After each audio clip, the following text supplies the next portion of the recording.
One of the common topics of conversation that's come up with a lot of my clients recently is the Digital Operational Resilience Act, or DORA. So what I wanted to do today is have a short introduction to what DORA is and when is it coming into force, who's affected, what are the key focus areas, and a little bit of guidance on what entities should be doing to get ready for it. So first up, the DORA, or Digital Operational Resilience Act, is a new EU regulation designed to enhance standards of operational risk management in financial services entities, and primarily around the ICT, or information communication technology area. So it's really designed to help drive better standards in how financial services organizations manage their ICT risk, both for their internal and for their critical suppliers. And the reason why it's come in is recognition that modern ICT services are fundamental to delivery of modern financial services. And it's therefore critical that we have a strong operational resilience standard to ensure that we protect the national and wider EU financial system. It's coming into force officially on the 17th of January in 2025. There's been a 24-month adoption period, which started in 2023. And it's who will be affected? Well, financial services entities. And as I already mentioned, their critical ICT suppliers will also be affected, either directly or indirectly, depending on the level of criticality in terms of the services they supply. So there are 5 key focus areas in DORA. And in no particular order, these are ICT risk management, so managing the risk associated with ICT services and platforms.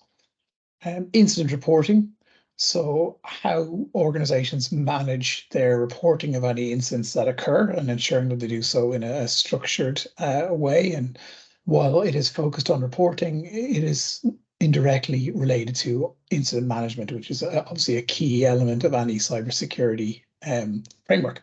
Digital operational resilience testing, so that's coming into the D, O, and OR of DORA. And this is absolutely critical and something that is often overlooked, which is where not only is it good enough to have a plan, but you also must test that plan, make sure that it works, look for opportunities for improvement, and help ensure that if an incident does occur, that the relevant teams internally and externally know what to do and can do so in an efficient manner, and also ensure that you meet any requirements around capturing logs, information, and reporting. As already mentioned, oversight of critical ICT providers, so managing your third-party risk.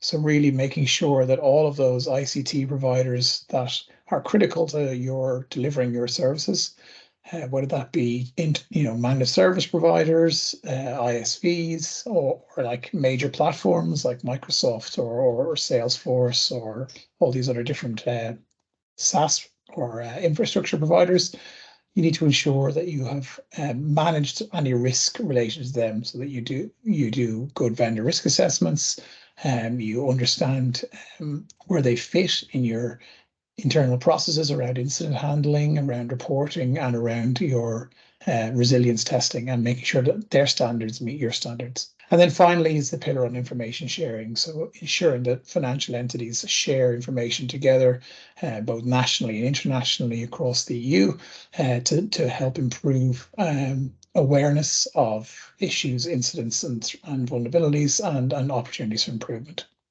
And also to ensure that information reaches regulators and to ultimately the customers as appropriate.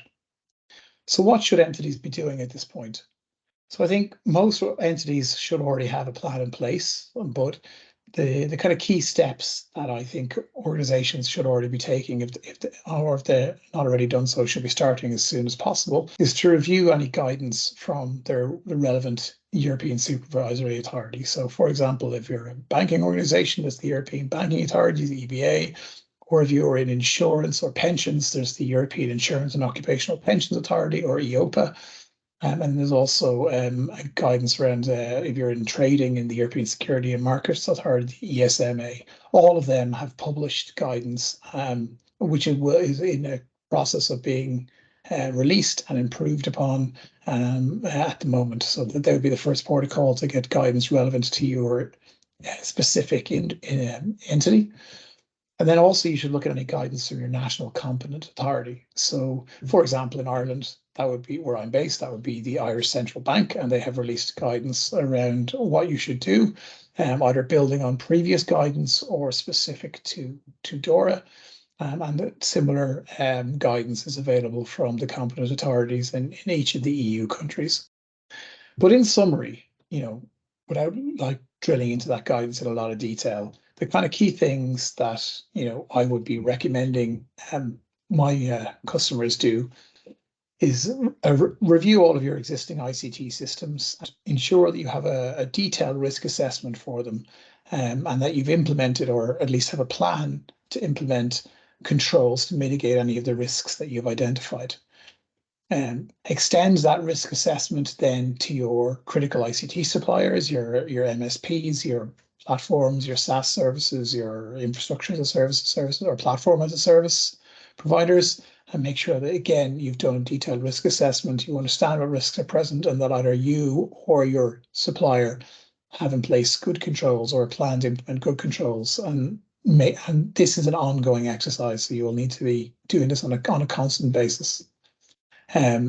Ensure you have a really good incident monitoring and handling set of procedures in place. A good example of this would be a SOC, either an internal or external SOC.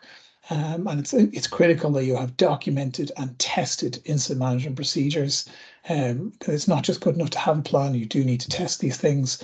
And really, I would say a modern SOC or incident handling service should be focusing on learning and adapting from any incidents that do occur or anything that occurs from your testing, because cyber risk is a constantly evolving environment.